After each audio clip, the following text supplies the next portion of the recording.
Saudi আরবে এক আদালত হয়েছে। আদালতে দুই ভাই ঝগড়া করছে। এক ভাই বলছে মাকে আমি রাখবো, আরেক ভাই বলছে না মাকে আমি রাখবো। দোনো ভাই ঝগড়া করছে মাকে ঘরে রাখার জন্য। এরপর এক ভাই মাকে নিয়ে চলে যাচ্ছে, আরেক ভাই মাটিতে গড়া দিতে দিতে অবস্থা খারাপ। সৌদি আরবে আদালত হয় মা বাবাকে ঘরে রাখার জন্য, আর আমাদের দেশে আদালত হয় মা বাবাকে ঘর থেকে বের করার জন্য, ঠিক কিনা? যুবক, তোমাকে বলছি, তোমার বন্ধু তোমার আপন নয়, তোমার বউ তোমার আপন নয়, তোমার শ্বশুর শাশুড়ি তোমার আপন নয়। এই পৃথিবীর বুকে আপন হলো তোমার মা এবং তোমার বাবা। করোনা আসার পরে প্রমাণ করে দিয়েছে কে আপন। এক মেয়ে তার মাকে ফোন করে বলছে, মা আমার স্বামীর করোনা হয়েছে। মা বললেন সাবধান, তার কাছে যাবি না, আমি সকালে সিএনজি পাঠিয়ে দিব, তুই টপ করে সিএনজিতে উঠে যাবি। এটার নাম দুনিয়া, এটার নাম দুনিয়া। করোনা হওয়ার পরে বন্ধু বন্ধুর কাছে যায় নাই, করোনা হওয়ার পরে শ্বশুর শাশুড়ির কাছে যায় নাই, করোনা হওয়ার পরে স্বামী স্ত্রীর কাছে যায় নাই, কিন্তু করোনা হওয়ার পরে এখনো ইতিহাস আছে মা তার ছেলেকে গিয়ে চুমু খেয়েছে।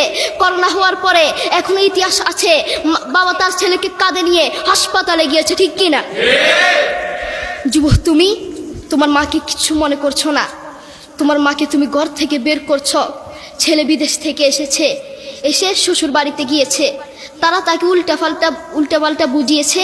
এখন বাড়িতে এসে সে বলছে, মা তুমি আমার টাকায় খাও, আমার ঘরে থাকো, আবার আমার বউকে পিটাও। এই কথা শোনার পরে কি কোনো মার কলিজা আছে? মা বাথরুমে গিয়ে আধা ঘন্টা কাঁদতে লাগলেন, কেঁদে অজু করে নামাজে দাঁড়ালেন। নামাজ পড়ে আল্লাহর কাছে বলতে লাগলেন, আল্লাহ তুমি আমার মার উপর রাগ করিও না, আমার ছেলের উপর রাগ করিও না, ও ভুল করেছে, তুমি আমার ছেলের উপর রাগ করিও না, আমি আমার ছেলেকে বুঝাবো। এরপর মা গিয়ে ছেলেকে বুঝাচ্ছেন, বলছেন বাবা তুমি আমাকে বের করে দিবা, সমস্যা নেই, তুমি আমাকে বের করে দিও, কিন্তু আমার একটা স্বপ্ন আছে।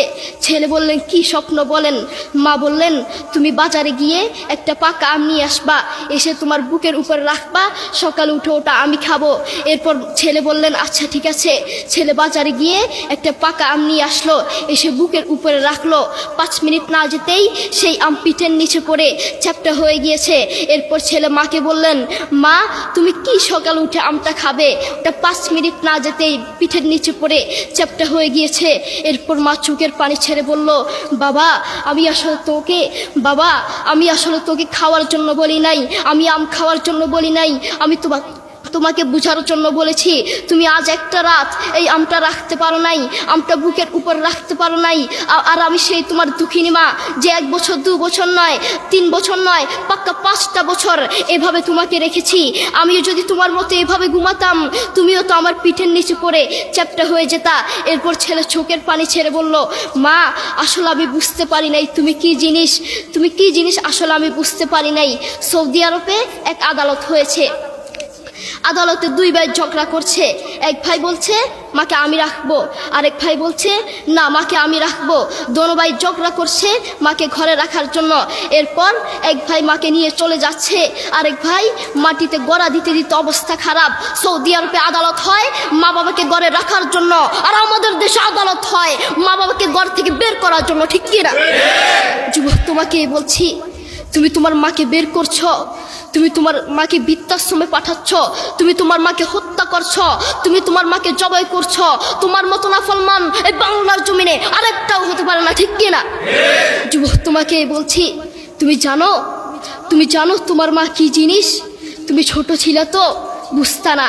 যেই মা তোমার জন্য সারাটা জীবন কষ্ট করেছেন, মাথার গাম পায়ে ফেলেছেন, সেই মাকে তুমি ঘর থেকে বের করে দিয়েছ, সেই মাকে তুমি বৃদ্ধাশ্রমে পাঠাচ্ছ। তুমি জানো তোমার মা কি জিনিস?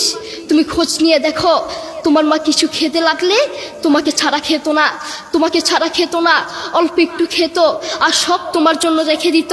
আর তোমার বাপ হোটেলে গিয়ে শুধু অল্প একটু ডাল ভাত খেত, আর তোমার জন্য সব রেখে দিত। তোমার মার তোমার প্রতি এত মায়া, তোমার বাবার তোমার প্রতি এত মায়া, সেই বাবাকে তুমি ঘর থেকে বের করছো, সেই মাকে তুমি ঘর থেকে বের করছো, বৃদ্ধাশ্রমে পাঠাচ্ছ।